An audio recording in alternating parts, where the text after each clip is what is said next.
ఇవాళ జరిగింది ఇది కళా నిజమా? ఏమండి, గుండె మీద చేసుకుని చెప్పగలను 48 సంవత్సరాల సినీ ప్రయాణంలో, సినీ జీవితంలో ఒక కళాకారుడు లేకపోతే ఒక ఆర్టిస్టు, ఒక జర్నలిజము, ఒక పబ్లిసిటీ జర్నలిజం నాకు గుర్తుండి ఎప్పటికీ నేను అలా లేను.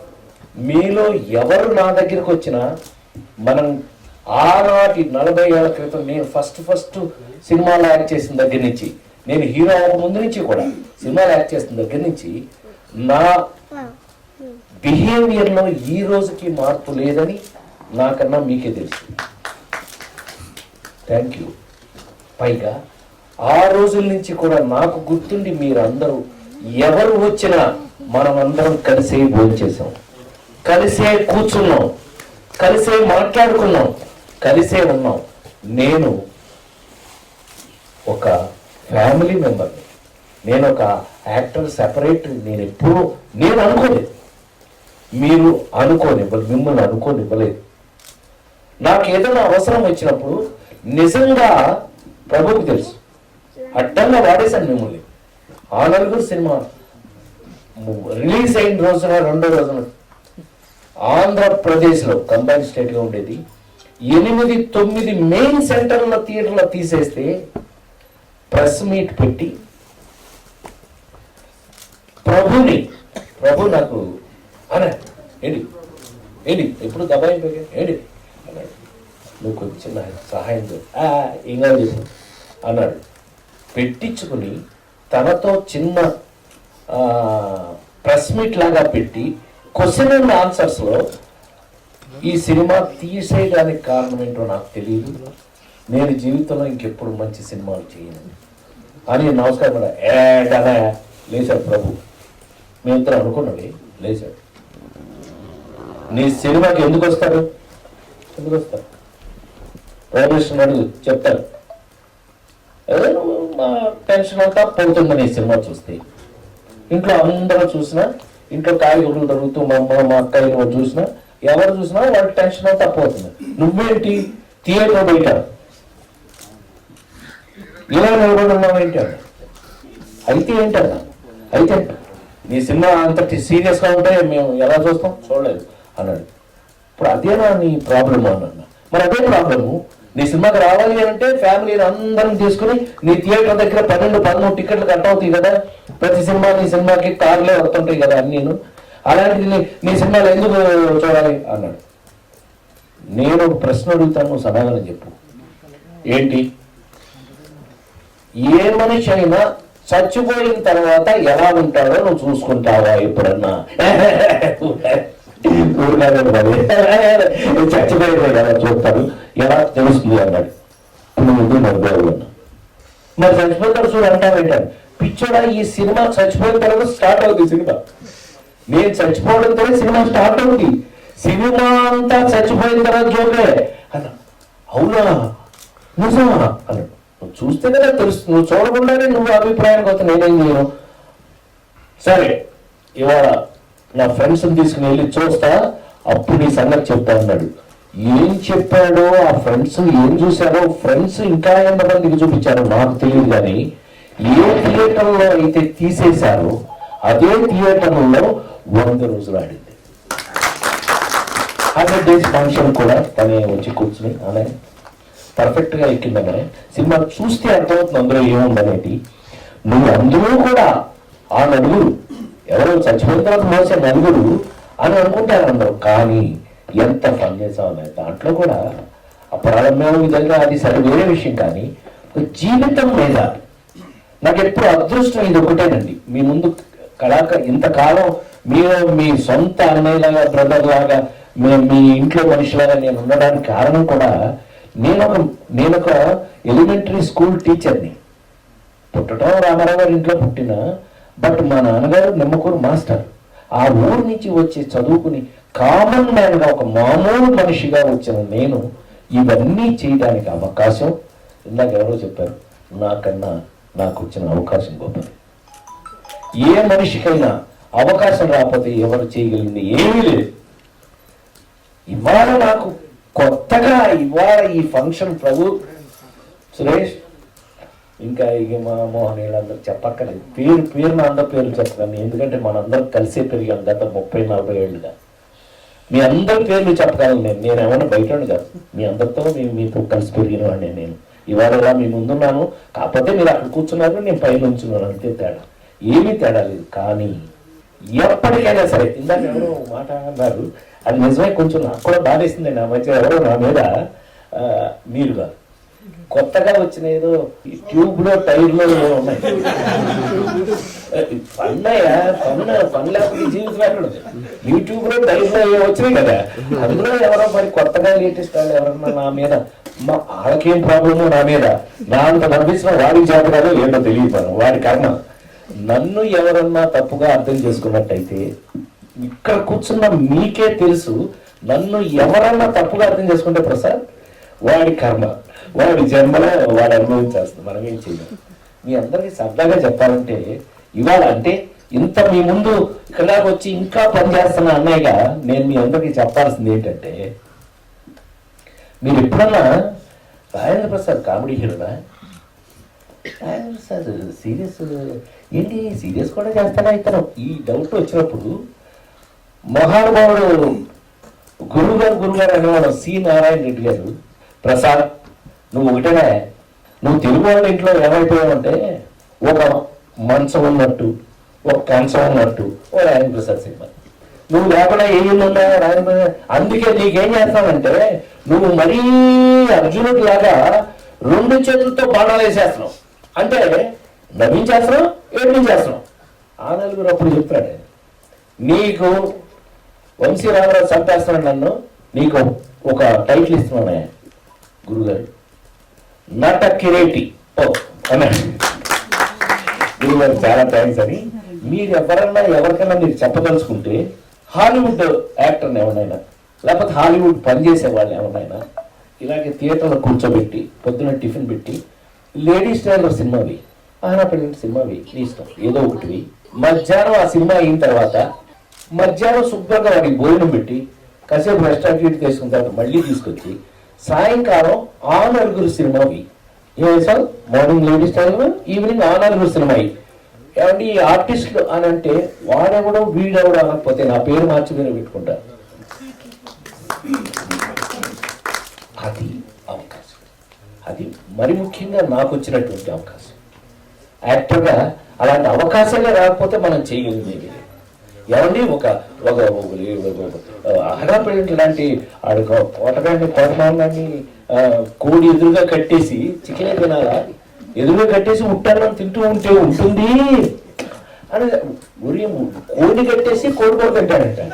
ఓడితో అసలు హ్యాట్స్ ఆఫ్ టు జంజాల్ గారు, హ్యాట్స్ మహానుభావుడు. వాళ్ళందరూ రాసుకోకపోతే నేను చేసేది ఏముంటుందండి, వాళ్ళు రాశారు, రాసిన దాన్ని నేను ఒళ్ళు దగ్గర పెట్టుకుని చేశానని అనుకున్నా. ఇవాళ మీ అందరూ గుండె మీద చేసుకుని చెప్పచ్చు, ఇందాక మీ అందరూ మాట్లాడిన దాంట్లోనూ సారాంశం ఒకటే, ఆలస్యం అయింది, అయినా ఆలస్యం అయింది, ఎస్ ఎవ్వరూ కాదని లేదు, నిజం అది. పద్మశ్రీ రావడం నాకు ఆలస్యమైంది, కానీ ఇవాళ ప్రపంచంలో ఉన్న ప్రతి తెలుగు వారి ఇంట్లోనూ రాజేంద్ర ప్రసాద్ ఉన్నాడు. రాజేంద్ర ప్రసాద్ హాయిగా మీ బాధలు మర్చిపోవడానికి ఉపయోగపడ్డాడు అనే ఒక్క మాట అంటే చాలు నా జన్మ ధన్యమైపోయిందని నేను భావిస్తూ, నా కోసం ఇంకా ఎంతో ఎంతో గొప్ప స్థితికి వెళ్ళాలని కోరుకున్న నా ఫ్యామిలీ మెంబర్స్ అందరికీ కూడా నేను మరొకసారి మీరు కోరుకోవడం తప్పలేదు. ఏమో ఒకవేళ జరగవచ్చేమో కూడా చెప్పలేము, ఎందుకంటే మీ అందరికీ తెలుసు ఇంగ్లీష్ సినిమా చేశాను నేను, క్విక్ గన్ మురుగన్ నన్ను ఇంగ్లీష్ సినిమా చేశాను. అది ఇప్పుడు క్విక్ గన్ 2 స్టార్ట్ అవుతుంది. 20th సెంచరీ ఫాక్స్ హాలీవుడ్ చేస్తున్నారు, చాలా పెద్ద బడ్జెట్, పెద్ద cinema. So quick gun Murugan 2, 3, 4 ఉంటాయి, సబ్జెక్ట్స్ రెడీ అనమాట. సో ఆ విధంగా నేను ఏమైనా ఇంకా ముందుకు వెళ్తాను, డెఫినెట్గా వెళ్తాను. నాకు ఇప్పుడున్న ఈ సందర్భంగా ఒక్క విషయం చెప్తాను, ఇప్పుడు తయారవుతున్న దర్శకులందరూ ఈ జనరేషన్, నేను 5 జనరేషన్ దాటి వచ్చాను, మీకు తెలుసు కదా. రామారావు గారు, నాగేశ్వరరావు జనరేషను, కృష్ణన్నయ్య, సోమబాబు అన్నయ్య వాళ్ళ జనరేషను, చిరంజీవి నేను ఒక జనరేషను, మహేష్ బాబు, అల్లు అర్జున్, జూనియర్ ఎన్టీఆర్ వాళ్ళందరితో సూపర్ హిట్లు చేశాం కదా. మరి జులాయి లాంటి సినిమాలు మీరు ఎంత పెద్ద హిట్స్ అని ఇప్పుడు జనరేషన్ నేను పరిచయం అవడానికి మంచి లింకులు అవి. మరి శ్రీమంతుడు లాంటి సినిమాలు ప్రతి ఇంట్లోనూ చూశారు. నాన్నకి ప్రేమతో, అమ్మకి ప్రేమ, అమ్మ మీద బోల్డెన్ సినిమాలు వచ్చినాయి, కానీ నాన్న మీద వచ్చిన సినిమా నాన్నకి ప్రేమతో. అది మన అదృష్టం. అదే స్వామి మనకిచ్చేటటువంటి అదృష్టంగా భావిస్తూ ఇలా ఇప్పుడు జనరేషన్ లేటెస్ట్, ఇప్పుడున్న జనరేషన్ మీరు హ్యాపీ ఫీల్ అవుతారని చెప్తారు ఆయన ప్రసాద్. మీరందరూ హ్యాపీ ఫీల్ అవుతారు పెద్దవాళ్ళందరూ. ఎందుకంటే ఇప్పుడున్న లేటెస్ట్ జనరేషన్ మోహన్ నా కోసం క్యారెక్టర్ రాస్తారు. మీరు ఆశ్చర్యపోతారు మీరు ఆ క్యారెక్టర్స్ చూస్తే. ఎంత మంచి క్యారెక్టర్స్, అంత వెయిట్తో, నా మీద నా బాధ్యతతో నేనేం రిలాక్స్ అవ్వడానికి కుదరదు. ఇంక మీద నేను చీ అసలు నా మనస్తత్వమే అని కాదు, మీ అందరికీ తెలుసు.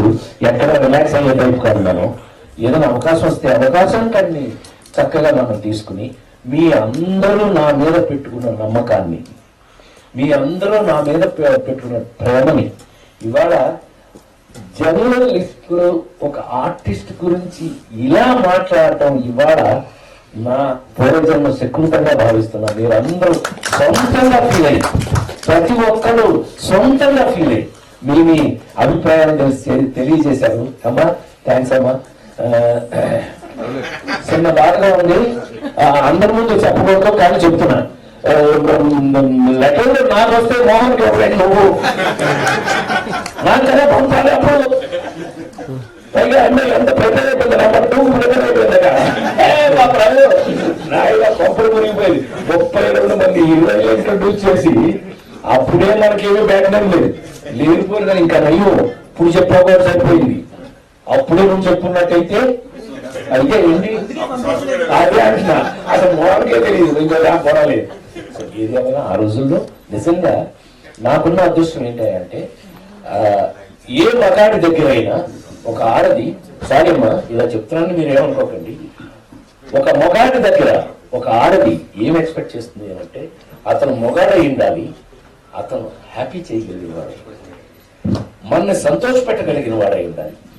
నేను నా క్యారెక్టర్ చాలా మంది ఆడవాళ్ళకి ఇష్టంగా ఉండేదని ఎంతో మంది నాకు లెటర్స్ ద్వారా మెయిల్స్ ద్వారా కనపడినప్పుడు అనే ఏం నవ్వుతారా బాబు, నా టెన్షన్ అంతా పోయిందిరా బాబు, నీ బాగా సంపుతున్నాడు, నీ సినిమా చూశాను నేను హ్యాపీ అయిపోయాను. అంతకన్నా ఈ జీవితానికి నాకు కావాల్సిందే లేదు.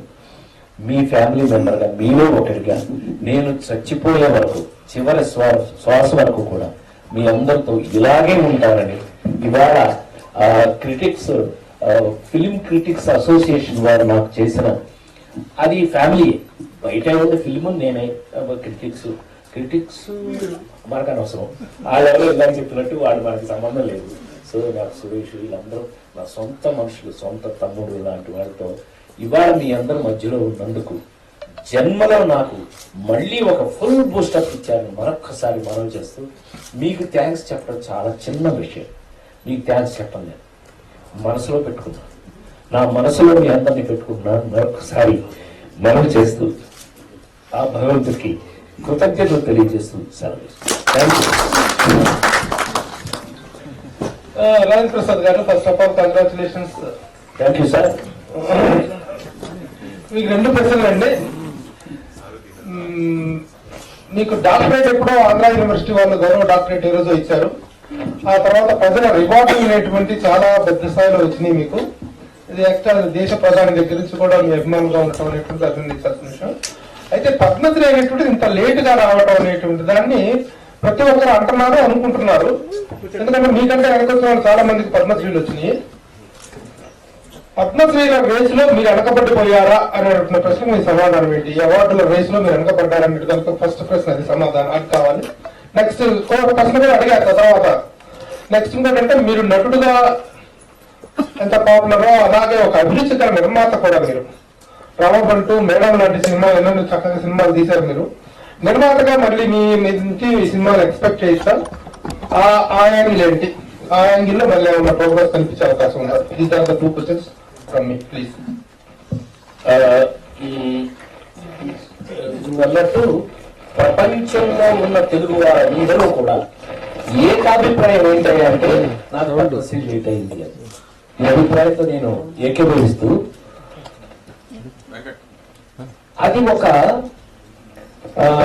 అదొక ప్రాసెస్ లో జరిగే విధానం.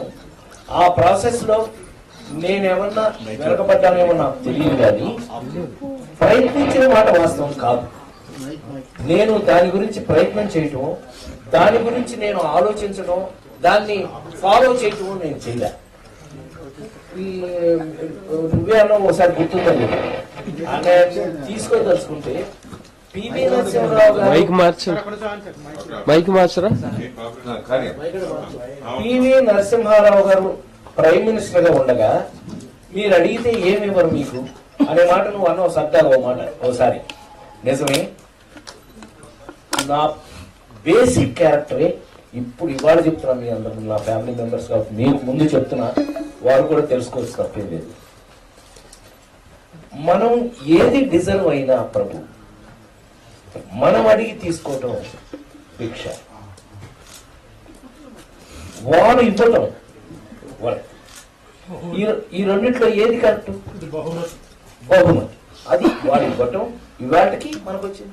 థ్యాంక్ యూ స్వామి, ఇవాళకి నేను అర్హుడిని కాబట్టి నాకు ఇచ్చారని నేను సవినయంగా తీసుకుంటూ, ప్రభు no heart feelings, nothing.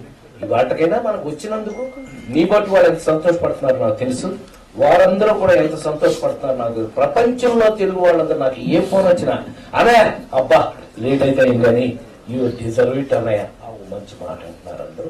So deserve గా మనం తీసుకున్నాం. First question. రెండో క్వశ్చన్, నేను నా లైఫ్ లో మంచి సినిమాలు తీద్దామని మేడం రాంబంధు సినిమాల్ని నిర్మాత నేనే, మా ఆవిడ విజయ చాముండేశ్వరి ఫిలిమ్స్, విజయ చాముండేశ్వరి ఆవిడ మేడం సినిమా తీసాం సంగీత గారితో. నీకు తెలుసా చాలా మంచి అద్భుతమైన ఇది వచ్చింది. ఆ సినిమాకి పుయ్యారో కూడా నువ్వే గుర్తుందా లేదు? మనం ఎంత కష్టపడి ఆడవేషం వేయటానికి ఇవాళకి సంగీతం గారు ఎక్కడ కనిపించినాడు ప్రసాద్ గారు, మీరు పుస్తకం రాయమన్నా రాయట్లేదు అని. అంటే ఆడదిగా కనిపించడానికి ఒక్క విషయాన్ని నేను గుర్తు చేసుకున్న ఈ సందర్భంలో చెప్పొచ్చో లేదో నాకు తెలియదు. నంది అవార్డ్స్ లో ఆ సంవత్సరం మేడం సినిమా వేసి చూపిస్తే పూజ్యులు పెద్దలు అక్కినేని నాగేశ్వరరావు గారు రే ప్రసాద్ అని, నాకు తెలియని ఏం జరిగిందో అనౌన్స్మెంట్ వచ్చింది, best actress jury award for doctor Rajendra Prasad. నేను షాక్ అయితే ఏంటంటే అక్కినేని నాగేశ్వరరావు గారు వెళ్ళి ఆ జ్యూరీ 10 మంది దగ్గర కూర్చొని రాజేంద్ర ప్రసాద్ మేడంకి ఏమిస్తున్నారు అంటే, ఏమిటో సార్ సపోర్టింగ్ ఏమంటారు. ఆడవేషం చేయటం ఎంత కష్టమో నాకు తెలుసు. ఆ ఆడవేషాలతో నేను మొదలయ్యాను. ఆడవేషం ఎంత బ్లేడెడ్జ్తో ఉంటుందో నాకు తెలుసు. కొంచెం ఎక్కువైతే ఈ టైప్ అవుతుంది, తగ్గితే అని అంటారు. ప్రసాద్ దాన్ని ఎంత ఎగ్జాక్ట్, ఎక్కడ ఎబ్బెట్ లేకుండా పర్ఫెక్ట్ గా చేశారు. Give a special jury actress అని చెప్పొచ్చారంట. ఆయన వారి పాదాలకి నమస్కరిస్తూ మనకి అట్లాంటి కొన్ని స్పెషల్స్ జరిగినాయి. నెక్స్ట్ రామోటి తీశారు. నిజం చెప్పమంటారా అబద్ధం చెప్పమంటారా మహారాజా? నిజమే చెప్పగానే అనాలి. జోక్ ఏంటి అంటే మనం ప్రొడ్యూసర్గా పనికిరావాలి. పరమ తీరిపోయింది అది రాంభట్ సినిమాకి. అన్నపూర్ణ స్టూడియో పక్కన 6 ఎకరం అమ్మేశాం. నేను ఈ రోజున డబ్బుల గురించి వాటి గురించి ఫీల్ అయిన వ్యక్తిని కాదు, మీకు తెలుసని. నేను ఈ వాటికి కోట్లు తీసుకున్న హీరో. సంవత్సరానికి 12 రిలీజులు ఉన్న హీరోగా అందులో ఎన్ని వందలు అన్నాయో మీకు తెలుసు. ఛాంబర్కి వెళ్ళి అడిగితే అందులో ఉంటాయి, లిస్ట్ ఉంటాయి. సో నేనేదో నా పని చేసుకుంటూ నేను పోవటం వరకే తెలిసిన వాడిని, కానీ తీసుకోవటం పోగేసుకోవటం ఇది మనకు తెలిసిన వాడిని కాదు. ప్రభు ఫ్రాంక్లీ స్పీకింగ్ నేను ఫెయిల్యూర్ ప్రొడ్యూసర్ని అని నాకు తేలిపోయి ఆ సినిమా ఇచ్చిన ఎక్స్పీరియన్స్, నాకు ఇది మరి ముఖ్యంగా రాంబాబు సినిమా ఇచ్చిన ఎక్స్పీరియన్స్ జీవితంలో ఇంకెప్పుడు ప్రొడ్యూసర్ అనే ఆ పోస్ట్కి నేను పనికిరానని తేల్చుకుని సినిమాలు తీయటం మానేశాను. సార్ రామకృష్ణ గారు ఇటు సార్ ఇటు సార్ మీరు చేసిన ఈ సినిమాలో అతి కష్టమైన పాత్ర ఏ సినిమాలో మీకు అనిపించింది సార్? మీరు అడిగిన ప్రశ్న వెరైటీ ఎట్లా ఉందంటే ఇన్ని అన్నట్టుగా భలే గుర్తు చేశారు మీరు నాకు. ఎందుకంటే ఇట్స్ ఏ మా ఇన్స్టిట్యూట్ స్టూడెంట్స్ లో రజనీకాంత్ గారు, చిరంజీవి గారు, వీళ్ళందరూ మా institute students, film institute students. మాకు యాసిడ్ టెస్ట్లు అని ఉంటాయి. మాకు ఎంత కాంప్లికేటెడ్ క్యారెక్టర్ ఇస్తే మేము అంత రియాక్ట్ అవ్వాలి. నేను అందుకే ఇందాక మనం మాట్లాడుకుంటూ సరదాగా మాట్లాడుతూ అన్నాను. నేను ఒకే రోజు హాలీవుడ్ యాక్టర్ ఉన్నప్పుడు చూపి మార్నింగ్ లేడీస్ టైలర్, ఈవినింగ్ ఆనాలు కూడా చూపిస్తే వాడెవడో వీడెవడో అని అడుగుతాడు. It's acid test. పెద్ద ఆయన సరదాగా మాట్లాడుతూ ఎన్టీ రామారావు ప్రసాద్ ఏం చెప్తారు మీకు ఇన్స్టిట్యూట్ లో కాదు, మేము మాకు ఎవరు చెప్పారు, మాకేమైనా ఇన్స్టిట్యూట్లు ఉన్నాయి అని అంటే కనుక ఆయనతో అద్భుతంగా ఆయన చేత ఒప్పించారు. ఫెయిల్యూర్ కృష్ణుడు అంటే మీరు సక్సెస్ఫుల్ కృష్ణుడు ఎలా అయ్యారు, ఒక కేవీ రెడ్డి గారు, ఒక వీళ్ళందరూ మిమ్మల్ని కృష్ణుడిగా ఎలా తయారు చేసి ఇవన్నీ చెప్తే ఆయన పక్కాగా ఒప్పుకున్నారు. అలా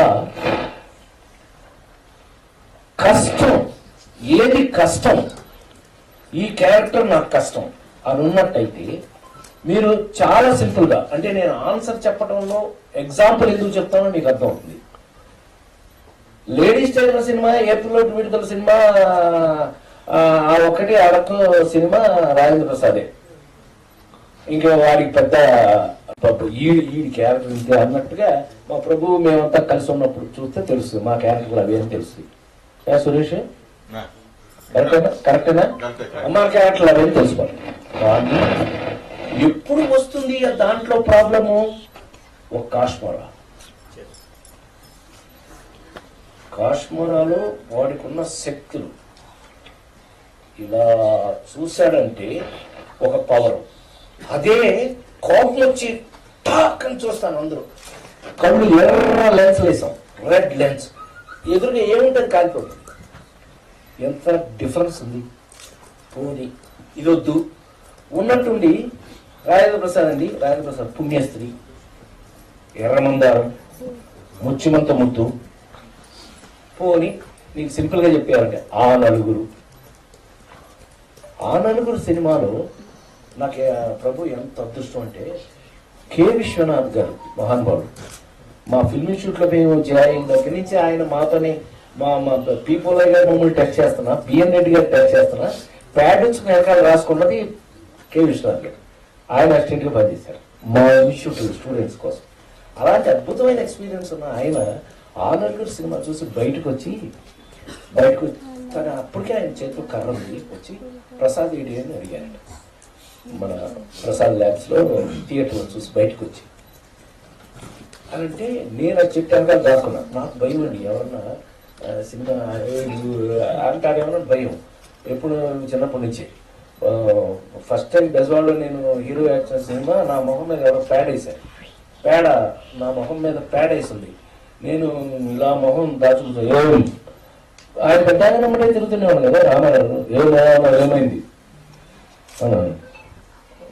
చెప్పండి పర్లేదు ఏమైందో అని అంటే రామారావుతో వాడు ఎవరో నా పోస్టర్ మీద ప్యాడ్ వేసాడంటే నా ముఖాన్ని ప్యాడ్ వేశారంటే మీరు నవ్వుతున్నారు. బుద్ధులేదు ఏం ఎవరు పడితే వాడి మొహం మీద ప్యాడ్ వేస్తారా? మమ్మల్ని ఏమంటారో తెలుసా? ఇంటిగాడు ఏం చేశాడు అంటారు తెలుసా? చేసి చూపించారు. నాతో అంత బాగా మాట్లాడేవారు. నా అదృష్టం అది, ఏదో జన్మ పుణ్యం తెలుసా? వాడు ఎవడో మీ బెజవాడ నువ్వు అక్కడే కదా ఎవరండి మన నిమ్మకం నుంచి పెన్ సర్కిల్కి వచ్చేసానండి పర్వటాకండి అని అన్నాను. ఎవడో ఈజ్ ప్రెజుడిస్ అబౌట్ యూ. నువ్వు పెరుగుతున్నావని వాడికి కడుపులో మంట, నీ మొహం మీద పేడ వేశాడు. ఒక్కటే గుర్తు పెట్టుకో, నువ్వు పెరుగుతున్నావు అన్నాడు.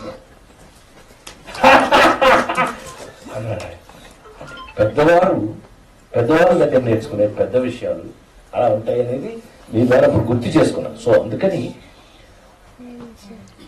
చాలా ఫ్రాంక్లీ స్పీకింగ్ అండి, ఈ రోజు వరకు కూడా ఆనంద్ లాంటి మీకు బాగా గుర్తుంటే ఆ సినిమాలో ఇది ఒక్కటి గుర్తు చేసి ముగిస్తా. రూపాయి రూపాయి నువ్వేం చేస్తావని అడిగితే హరిశ్చంద్రుడి చేత అబద్ధం ఆడిస్తున్నారు. ఇలా ఇలా మొదలుపెట్టి ఫైనల్ గా బర్స్ట్ అవుట్ అయిపోతారు. నిజంగా ఏం చేయాలి మీరు నమ్మి తీరా షూటింగ్ జరిగేటప్పుడు థ్యాంక్స్ టు స్కంద సిద్ధార్థ వాళ్ళు నో డిస్టర్బెన్స్, నాకు లైట్లు అన్ని అన్నయ్య అట్లాగే ఉంటాయి. మీరు నేను ఫిల్మ్ ఇన్స్టిట్యూట్ లో నేర్చుకున్న సిస్టమ్ ప్రకారం నా మూడ్స్ లోకి నేను తీసుకున్నాక నేను స్టార్ట్ చేస్తాను. మీ ఇష్టం అని అంటే మీరు ఏదో ఒక సిగ్నల్ చూసి మేము కెమెరా స్టార్ట్ చేస్తాం మీ ఇష్టం అని చెప్పి అంత హెల్ప్ చేసి నాకు ఆ సినిమాలో పెర్ఫామ్ చేయడానికి నాకు అంత సహాయం చేశారు. నేను అదే అదే ఫిల్మ్ ఇన్స్టిట్యూట్ సిస్టంలో నేర్చుకుని ఇలా ఏదో అన్నానండి, కెమెరా స్టార్ట్ అయింది. రూపాయి రూపాయి అని మీరు చూసుంటారు. ఇట్స్ ఎ సిస్టమ్ అండి. మీరు అడిగిన ప్రశ్నకి ఇవాళ వరకు బాగా కష్టం అనిపించిన ఒక్క క్యారెక్టర్ కూడా నాకు లేదు. వెరీ ఫ్రాంక్, సర్దానే సీరియసే.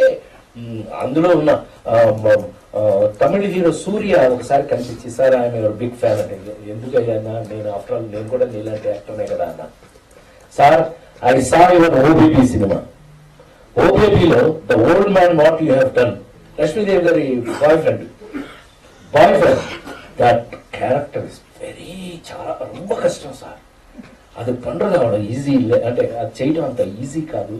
ఆ బ్లేడ్ ఎడ్జ్ లో ఆ ముసలాడు బిహేవియర్ మీరు చేసింది అంటే నేను చెప్పాను కదా, ఐఎమ్ ఎడ్యుకేటెడ్ యాక్టర్, నేను స్టడీ చదువుకున్నాను. ఫిల్మ్ ఇన్స్టిట్యూట్ లో చిరంజీవి ఒకటే మాట అంటాడు, వాళ్ళ అమ్మాయి వెళ్ళి నాతో అది సుస్మిత సినిమా తీసింది, చిరంజీవి కూతురు ఓటీటీలో ఫస్ట్ టైం సేనాపతి అని సినిమా తీసి గోల్గా అని పరిగెత్తలేదు. ఏంటమ్మా ఏంటి అని అంటే నాన్న ఫస్ట్ కాపీ చూశాను నాన్న, రాజేంద్ర ప్రసాద్ అంకుల్ ఏం చేశాడు అన్నమాట. ఆ అమ్మాయి భయం వేసిందంటే ఇదేంటి ఇట్లా అంటాడేంటి అని అంటే రాజా బాగా చేశాడా, నన్ను రాజా అనే వాళ్ళలో ఇండస్ట్రీలో అత్యంత క్లోజ్ ఫ్రెండ్స్ లో అతను ఉన్నాడు కదా, రాజా బాగా చేశాడా, రాజా బాగా చేయకపోతే చెప్పన్నా వచ్చి బాగా ఎవరు బాగా చేస్తాడు గోల్మాలేసి మాకంటే ముందు బాగా చేశాడు అనమాట అని అందులో దీంట్లోనో పెట్టాడు. Rajendra Prasad lived in the character అట్లా ప్రేమతో పెట్టాడు చెప్తున్నా. So characters has to be. నన్ను రామారావు అడిగిన దానికి నేను ఆన్సర్ చెప్పింది అది. సార్ మాకు ఏం ప్రసాద్ బ్రహ్మాండంగా నవ్విస్తారంటే బాబు గారు చెప్తున్నారు మాకు ఏది మీరు మమ్మల్ని నవ్వించండి అది అని అంటే మాకు మీకు ఇన్స్టిట్యూట్ లో నవ్వు బాగా నేర్పారు అన్నమాట అన్నారు. అయ్యా ఇన్స్టిట్యూట్ లో సిస్టమ్ లో నవ్వించడం ఏడిపించడం విలని ఇట్లా సెపరేట్ గా ఉండాలి. How to make an actor, పరిపూర్ణమైన ఒక నటుడికి కావలసినటువంటి క్వాలిఫికేషన్స్ ఏంటి తయారు చేస్తారు మా ఇన్స్టిట్యూట్ లో. అదే నేను నేర్చుకుంది అని ఆనంద్ సినిమా చూసి కె విశ్వనాథ్ గారు బయటకు వచ్చి నేను ఎదురుకెళ్ళగానే చెంప మీద కొట్టేదంటే ఆయన నచ్చలేదేమో ఒకవేళ సినిమా అనుకుని నేను అయ్యా మీకు నీ బొంద నువ్వు ఇన్స్టిట్యూట్ లో చేయని దగ్గర నుంచి గవర్నమెంట్ అన్నిటికీ నేను ఉన్నాను కదా అయ్యా ఉన్నాను. సినిమా అంతా వెతికాను, ఎక్కడన్నా ఒక్క చోటైనా రాజేంద్ర ప్రసాద్ కనపడపోతాడా, రాజేంద్ర ప్రసాద్ కనపడపోతాడా అని ఎతికాను. దుంపదేగా ఒక్క ఫ్రేమ్ లో కూడా దొరకలేదు ఆయన. నాకు నిజంగా నువ్వు నేర్చుకున్న సిస్టమ్ ని, మీ యాక్టింగ్ సిస్టమ్ ని పర్ఫెక్ట్ గా వాడాను ప్రసాద్, గాడ్ బ్లెస్ యు. అందుకని ఏదైనా నేను ఐ వాజ్ ఎడ్యుకేటెడ్ యాక్టర్ అంటే నేను చెయ్యకపోతే ఏ క్యారెక్టర్ అయినా అన్యాయం చేస్తున్న తప్పు చేస్తున్నట్టయితే అది my mistake, not characters mistake. So ఇప్పటి వరకు అయితే మీరు అడిగిన ప్రశ్నకి ఏ క్యారెక్టర్ నాకు అంత కష్టంగా ఏది అంటే